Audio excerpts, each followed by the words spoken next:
ये कहानी है एक ऐसी औरत की जिसका पति जंग में घायल हो जाता है और इसके बाद वो अपनी पत्नी की सारी इच्छाएं पूरी नहीं कर पाता, जिस वजह से वो औरत अपने नौकर के साथ अपना फिजिकल डिज़ायर पूरा करती है।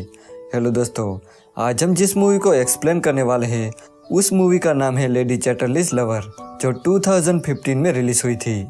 मूवी स्टार्ट होती है और हमें एक गोल्ड माइन का सीन दिखाया जाता है जिसमें कुछ लोग काम कर रहे थे। तभी अचानक से एक धमाका होता है।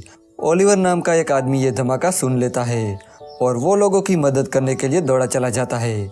वो लोगों को बाहर निकालता है, पर यहाँ टेडी नाम के एक आदमी की मौत हो जाती है और उसकी डेड बॉडी को घर पहुँचाया जाता है, जहाँ पर हम उसकी वाइफ को देखते हैं जो बहुत रो रही थी।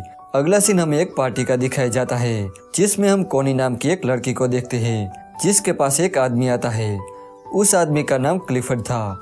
वो बहुत ही अमीर था, साथ ही वो एक सोल्जर भी था। अब यहाँ बातों बातों में वो दोनों एक दूसरे से अट्रैक्ट हो जाते हैं और डांस करने लगते हैं, लेकिन डंकन को ये बिल्कुल पसंद नहीं आता क्योंकि वो कोनी से प्यार करता था। अब इन दोनों की मुलाकात प्यार में बदल जाती है और वो दोनों शादी कर लेते हैं। उनकी मैरिड लाइफ अच्छी चल रही थी, लेकिन अगले ही पल क्लिफर्ड को जंग में जाना पड़ता है, जहाँ वो पूरी तरह से घायल हो जाता है। जब क्लिफर्ड वापस आ रहा था तब सब लोग उसका वेलकम करने के लिए उसका इंतजार कर रहे थे। क्लिफर्ड को जिंदा देखकर कोनी बहुत खुश हो जाती है। वो वापस तो आता है पर अपने पैरों पर नहीं। उस जंग में घायल होने के बाद क्लिफर्ड अपंग हो जाता है और अपनी ऐसी हालत के चलते उसे बहुत दुख होता है। कोनी भी इस बात से बहुत दुखी थी। उनकी लाइफ में कभी ऐसा भी वक्त आएगा ये उन्होंने सोचा भी नहीं था।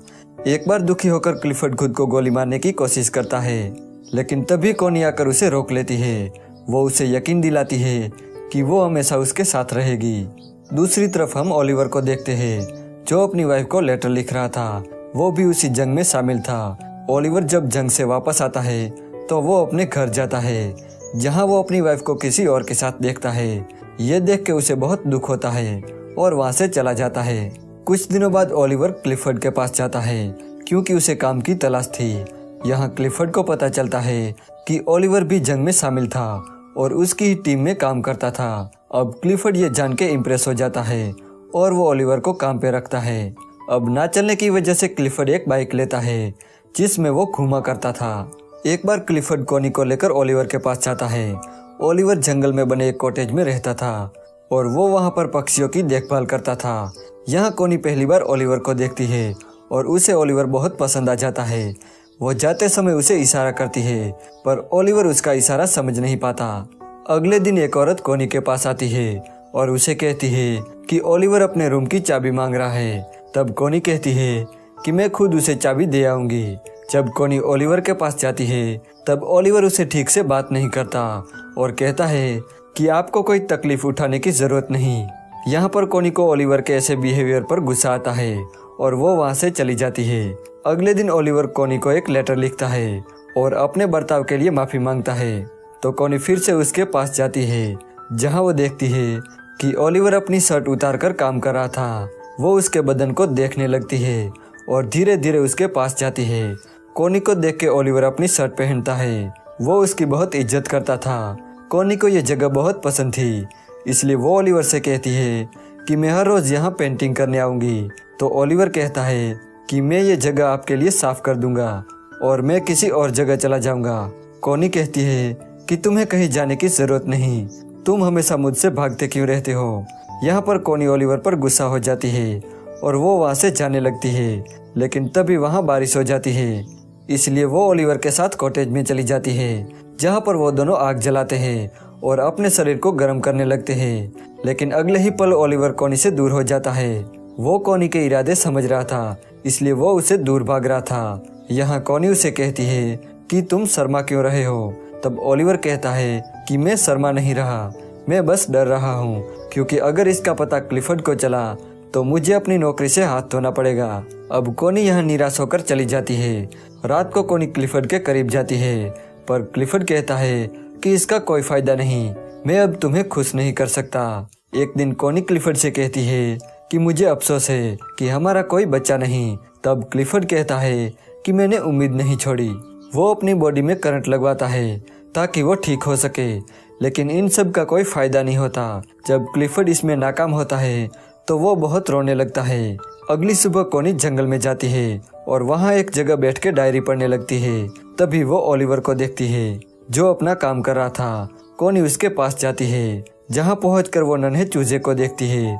उन्हें देखकर वो रोने लगती है। उन बच्चों को देख के उसे अपने बच्चे का ख्याल आता है जो शायद अब कभी पैदा नहीं होगा। कोनी को रोता देखकर ओलिवर उसके पास आता है और उसे गले लगाता है। ओलिवर ने कोनी से दूर रहने की बहुत कोशिश की, पर आखिरकार वो उसके प्यार को कबूल कर लेता है।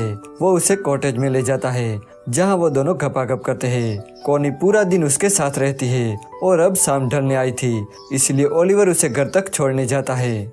इस मुलाकात के बाद मानो दोनों को जीने की वजह मिल गई। एक रात ओलिवर कोनी की याद में बहुत ड्रिंक करता है, तो वहीं दूसरी तरफ कोनी की नींद उड़ जाती है। वो भी उसकी याद में सो नहीं पा रही थी, तो वो खिड़की से ओलिवर के घर की रोशनी देखती है और वो खुद को रोक नहीं पाती। वो उसे मिलने दौड़ी चली जाती है, जिसे मिस बोल्टन देख लेती है।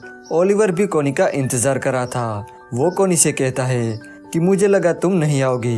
तब कोनी उसे कहती है कि मैं तुम्हें कभी अकेला नहीं छोड़ूंगी, और यहाँ पर दोनों खपाखप करते हैं। एक रात क्लिफर्ड के घर पार्टी होती है, जिसमें डंकन भी आया था। क्लिफर्ड देखता है कि डंकन और कोनी एक साथ डांस कर रहे थे। अगली सुबह कोनी अपने सर्वेंट को ब्रेकफास्ट तैयार करने को कहती है, क्योंकि डंकन को ट्रेन पकड़नी थी। तब क्लिफर्ड कहता है कि तुम्हारे लिए तुम्हारे पति से ज्यादा एक बच्चा पैदा करना जरूरी है। कोनी हमेशा से एक बच्चा चाहती थी और क्लिफर्ड को लगता है कि इसीलिए वो डंकन के करीब जाती है। लेकिन कोनी यहाँ पर गुस्सा हो जाती है, पर क्लिफर्ड कहता है कि मुझे कोई फर्क नहीं पड़ता। वो कहता है कि उसे कोई एतराज नहीं, बस वो बच्चा मेरा होना चाहिए। इस बात से गुस्सा होकर कोनी ओलिवर के पास जाती है और वहाँ जाकर वो उसके साथ गपागप करती है। एक दिन उसे पता चलता है कि वो प्रेग्नेंट है, तो वो ये खबर क्लिफर्ड को देती है। तो क्लिफर्ड बहुत खुश होता है। वो उस आदमी का नाम पूछता है, पर कोनी उस आदमी का नाम नहीं बताती। एक दिन क्लिफर्ड जंगल में ओलिवर के पास जाता है। वो कोनी को भी साथ चलने को कहता है। जब वो दोनों जा रहे थे, तब ओलिवर पीछे से आता है। वो दोनों किस करते हैं। तभी क्लिफर्ड उसे आवाज लगाता है। दरअसल उसका बाइक कीचड़ में फंस गया था। ओलिवर आता है और बाइक को धक्का देने लगता है, लेकिन कोनी जानती थी कि ओलिवर के लंग्स खराब है, इसलिए वो क्लिफर्ड से कहती है कि मैं धक्का लगाती हूँ। तब क्लिफर्ड उसे कहता है कि तुम्हारे हालात नाजुक है। ये सुन के ओलिवर को लगता है कि कोनी ने सिर्फ एक बच्चे के लिए उसे रिलेशन बनाया था। इस बात से गुस्सा होकर ओलिवर जोर जोर से बाइक को धक्का देने लगता है। कोनी क्लिफर्ड से कहती है कि उसे रोको, वो खुद को चोट पहुंचाएगा, लेकिन वो उसकी बात नहीं सुनता। वो फिर से उसे कहती है कि वो मर जाएगा। ओलिवर क्लिफर्ड की बाइक बाहर निकालता है और खांसता हुआ अपने कॉटेज में चला जाता है। कोनी क्लिफर्ड से कहती है कि घर जाओ और डॉक्टर को बुलाओ। ये कहकर वो ओलिवर के पास चली जाती है, जहां वो ओलिवर को बताती है कि वो ये सब बच्चे के लिए नहीं कर रही थी, वो उसे प्यार करती है। तब ओलिवर उसे गुस्से में कहता है कि उसने 12 साल तक उसकी खदानों में काम किया और अपने लंग्स खराब किए। उसके बाद उसे जंग के लिए फ्रांस भेज दिया गया। वो कहता है कि मेरी लाइफ तुम लोगों की तरह खूबसूरत नहीं है, तुम अपने पति के पास चली जाओ। एक दिन मिस बोल्टन ओलिवर के कॉटेज में जाती है, जहां उसे कोनी की डायरी मिलती है और उसे कंफर्म हो जाता है कि कोनी के पेट में पल रहा बच्चा ओलिवर का है।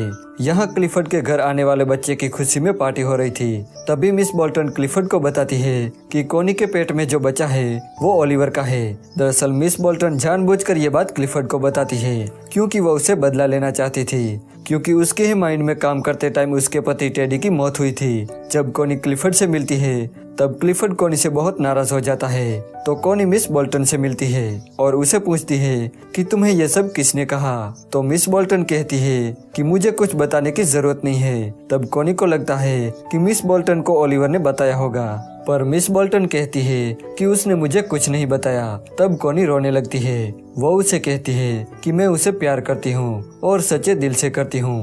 तब मिस बोल्टन कोनी से माफी मांगती है और उसे कहती है कि तुम जल्दी ओलिवर के पास जाओ, वरना आपका पति उसे मार देगा। तो कोनी भागकर ओलिवर के कॉटेज में जाती है, जहाँ वो देखती है कि वहाँ कोई नहीं होता। तब वो रोने लगती है, लेकिन तभी वहाँ ओलिवर आता है और कोनी ओलिवर से गले लग जाती है। इसके बाद वो दोनों क्लिफर्ड के घर जाते हैं, जहाँ कोनी क्लिफर्ड से डिवोर्स मांगती है और कहता है कि ओलिवर को बुलाओ। ओलिवर जब आता है तब उन दोनों में बहस होती है, लेकिन एंड में कॉनी और ओलिवर क्लिफर्ड को छोड़कर चले जाते हैं। लेकिन जाते टाइम क्लिफर्ड डिवोर्स के लिए मान जाता है। कॉनी ने भले ही क्लिफर्ड से बेवफाई की थी, पर क्लिफर्ड ने उसे सच्चा प्यार किया था। अब कॉनी और ओलिवर बहुत दूर चले जाते हैं और यहाँ पर यह मूवी एंड हो जाती है।